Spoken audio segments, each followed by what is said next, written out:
in piazza, c'era per fortuna bel tempo con le piscine, con i vari giochi. Ieri poi abbiamo avuto anche il Palio dei ragazzi, quest'anno dedicato appunto a memorial a Mirko Biagin, papà appunto del nostro presidente Silvia e di Enrico, che appunto aveva preso in mano lui questa associazione e purtroppo ci ha lasciato presto, però noi da qui da Piazza Marconi lo abbiamo voluto ricordare.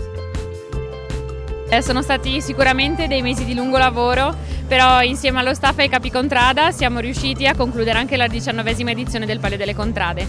Questa sera, in seconda serata, pensavamo che il tempo non ci graziasse, invece alla fine l'abbiamo conclusa e siamo veramente molto felici. San Pietro di Barbozza conquista il Palio delle Contrade 2019, un successo incredibile. Quali sono le vostre emozioni? No, non saprei descriverti queste emozioni. Sono tanti anni che ci proviamo, che ci alleniamo duramente, che loro si allenano duramente e finalmente siamo riusciti e sono riusciti a portarlo a casa dopo 19 anni.